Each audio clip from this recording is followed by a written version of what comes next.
आज हम यहाँ पर राष्ट्रपति महोदय को ज्ञापन देने के लिए यहाँ पर आए हैं, कंझावला डीएम ऑफिस। तो जो ज्ञापन प्रस्तुत कर रहे हैं उसको मैं पढ़कर सुनाना चाहता हूँ। विषय है भारत के संविधान के प्रावधान अनुच्छेद 25 से 30 तक ईमानदारी से लागू करके बिहार के गया जिले में स्थित महाबोधि बौद्ध महाविहार को द बोध गया टेम्पल एक्ट 1949 के प्रावधानों से मुक्त करके बौद्धों की उचित समिति को सौंपने हेतु भारत के राष्ट्रपति के प्रतिनिधि के माध्यम से महामहिम राष्ट्रपति को धम्मपद संघ द्वारा ज्ञापन पत्र। महामहिम राष्ट्रपति महोदया, सविनय निवेदन इस प्रकार है कि बौद्ध धर्म भारत व दुनिया में सबसे अधिक सुस्पष्ट व प्रभावशाली धर्म है। बौद्ध धर्म पूरी दुनिया में भारत का गौरव है। दुनिया भर में कन्फ्यूशियस, सुकरात, प्लेटो, कार्ल मार्क्स जैसे विश्व स्तरीय विद्वान व आध्यात्मिक चिंतक हुए हैं।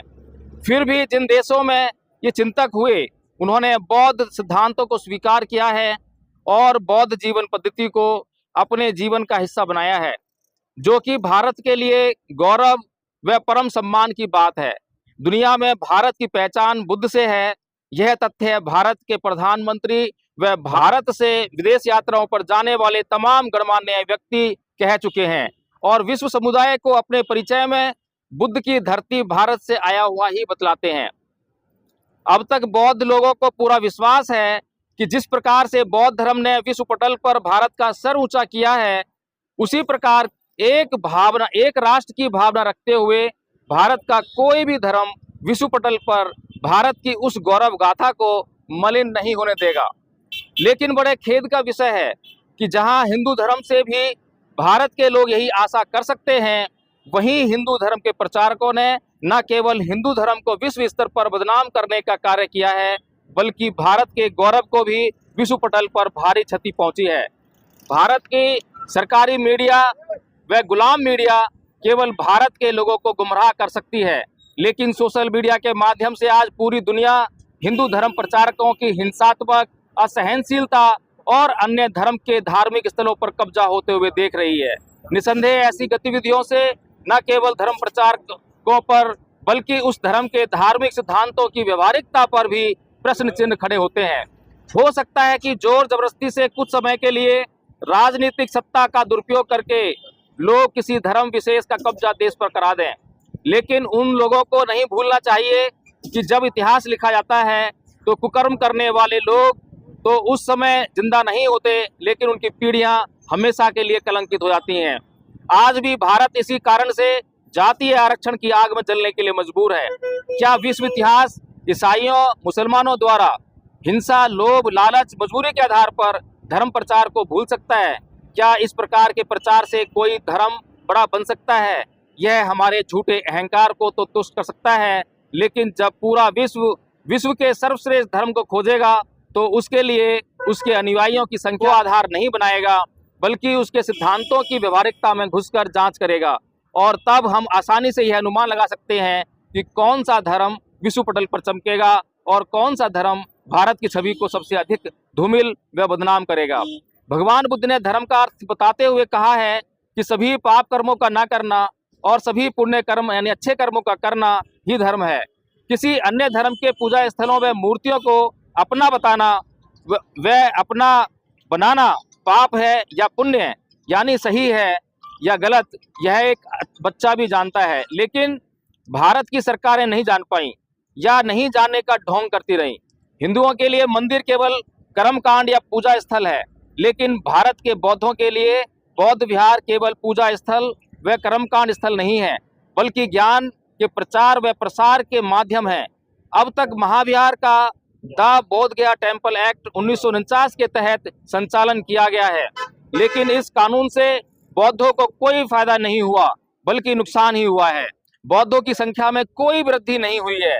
बाबा साहेब डॉक्टर भीमराव अंबेडकर के धर्मांतरण में लाखों लोगों ने एक साथ धर्मांतरण किया था। अतः भारत में बौद्ध धर्म का प्रचार उसी गति से महाबोधि मंदिर के माध्यम से किया जाना था, लेकिन भारत की केंद्र सरकारों और बिहार की राज्य सरकारों पर यह बदनुमा धप्पा लगा है कि इन्होंने भारत में ना तो बौद्धों की संख्या ही बढ़ाई है और ना ही बौद्ध धर्म के प्रचार प्रसार के लिए जरूरी कदम उठाए हैं। भारत की अब तक की सरकारों को दुनिया के बौद्धों को बताना चाहिए कि भारत में बौद्धों के स्कूल कहाँ हैं, कॉलेज कहाँ हैं, हॉस्पिटल कहाँ हैं, फिल्में कहाँ हैं, इंडस्ट्री कहाँ है, सरकारी नौकरियां कहाँ हैं, बौद्ध खेल में कहाँ हैं, आखिर पूर्व में पूरे अखंड भारत में फैले बौद्धों के अधिकार कहाँ हैं। अगर द बोध गया टेम्पल एक्ट 1949 का बौद्ध धर्म, उसके अनुयायियों और उसके प्रचार प्रसार से कुछ लेना देना नहीं है, बौद्धों के विकास से कोई लेना देना नहीं है, तो इस कानून के द्वारा सरकार को इस महाविहार का प्रशासन अपने हाथ में रखने का कोई अधिकार नहीं है। इससे बेहतर तो यही है कि भारत की सरकार और बिहार की राज्य सरकार बौद्धों को उनके हाल पर छोड़ दें। अगर सरकारें बौद्धों का कुछ भला नहीं कर सकती हैं तो उन्हें बौद्धों के नाम पर महाबोधि विहार से दान के रूप में विदेशी धन उगाकर बौद्धों का बुरा करने का कोई अधिकार नहीं है। विदेशी बौद्ध श्रद्धालु महाविहार में दान बौद्ध धर्म के उत्थान के लिए देकर जाते हैं, ना कि हिंदू महंतों के पेट पालने के लिए। हिंदू धर्म में दान और बौद्ध धर्म में दान की परिभाषा बिल्कुल अलग है। हिंदू धर्म में कर्मकांड कराने के लिए पुजारी को दक्षिणा दी जाती है, यदि दक्षिणा ना दी जाए तो कर्मकांड नहीं करते। हिंदू पुजारी एक गृहस्थ होता है और अपने परिवार का पेट हिंदू कर्मकांड करके ही भरता है। यदि पुजारी के परिवार को पालने की व्यवस्था मंदिरों में बंद हो जाए तो एक भी पुजारी मंदिर में दिखाई नहीं देगा। वहीं दूसरी तरफ बौद्ध विहार बौद्ध भिक्षुओं के शरणगाह स्थल होते हैं। बौद्ध भिक्षु कभी भी एक गृहस्थ नहीं हो सकता, बौद्ध भिक्षु कभी शादी नहीं कर सकता। शादी करने पर बौद्ध भिक्षु का जीवन बौद्ध भिक्षु को त्यागना पड़ता है। बौद्ध भिक्षु का उद्देश्य निर्वाण प्राप्त करना होता है। इस मार्ग पर चलते हुए वह बौद्ध विहारों का इस्तेमाल केवल ठहरने के लिए करता है।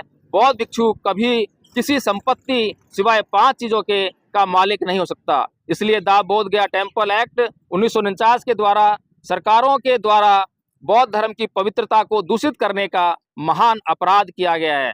बौद्ध विहारों का संचालन केवल भिक्षु संघ के द्वारा ही होना चाहिए। सरकार उनका प्रशासन अपने हाथ में नहीं ले सकती।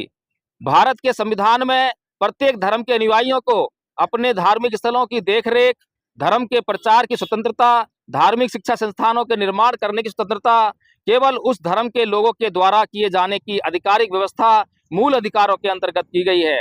अतः जिस प्रकार हिंदू अपने हिंदू धर्म के प्रचार की जिम्मेदारी मुसलमानों और ईसाइयों को कभी नहीं दे सकते, उसी तरह बौद्ध अपने ऐतिहासिक विनाशक हिंदू को अपने उत्थान की जिम्मेदारी कैसे दे सकते हैं। भारत की सरकारों को यह कार्य द बोध गया टेम्पल एक्ट 1949 के अंतर्गत देकर भी बौद्धों ने देख लिया है, लेकिन बौद्धों के साथ इस कानून के आधार पर दुनिया का सबसे महान अन्याय ही हुआ है।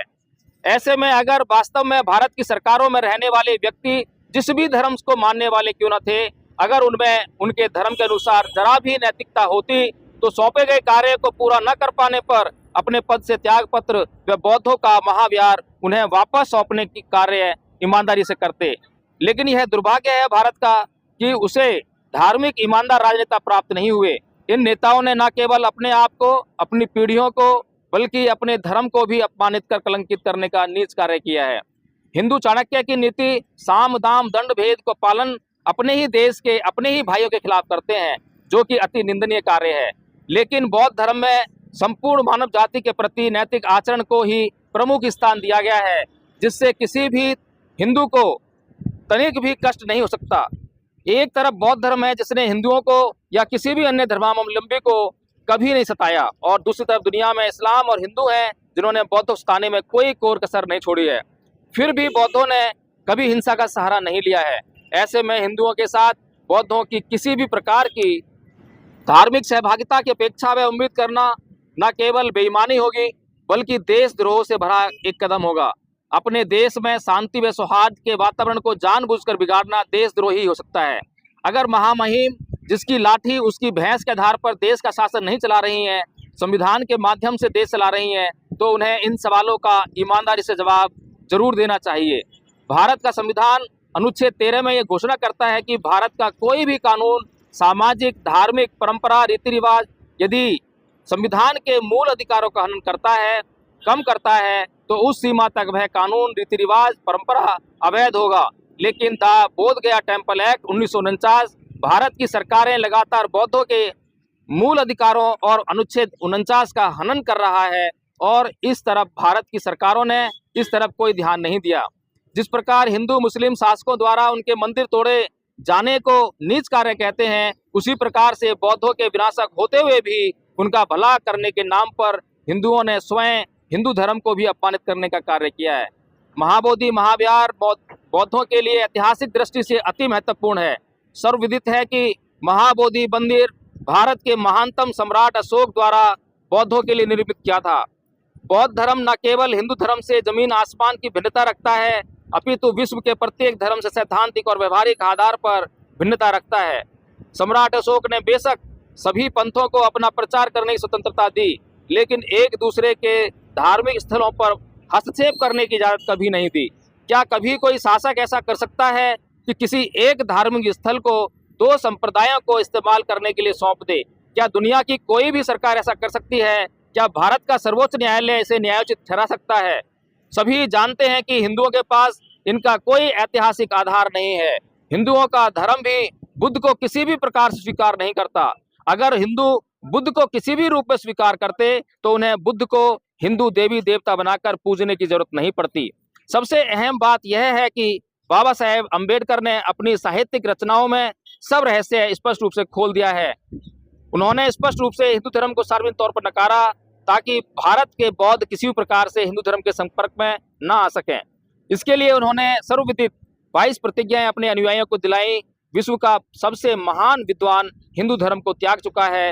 हिंदुओं को अपने धर्म की गरिमा की तनिक भी चिंता नहीं है और वे जोर जबरदस्ती से ही अपने धर्म का प्रचार करना चाहते हैं। हिंदू सदैव अपने लिए अलग और दूसरों के लिए अलग जीवन के मापदंड निश्चित करते हैं। अब समय आ गया है कि हिंदू अपने अंतःकरण में झांक कर देखें और बौद्धों को अपना विकास करने के लिए स्वतंत्र छोड़ दें। अतः महामहिम से अत्यंत विनयपूर्वक प्रार्थना है कि सभी बौद्ध विरासतों से हिंदुओं का कब्जा तुरंत हटाने का आदेश दें एवं अन्य संदेहास्पद बौद्ध विरासतों की जांच ईमानदारी से किसी अंतर्राष्ट्रीय संस्था द्वारा करवाई जाए। भारत के तमाम बौद्ध एवं भारत के संविधान में विश्वास रखने वाले संगठनों के साथ धम्मपद संघ संवैधानिक अहिंसात्मक प्रावधानों के तहत आंदोलनों व प्रदर्शनों का ही समर्थन करता है। बहुत बहुत साधुवाद, धन्यवाद।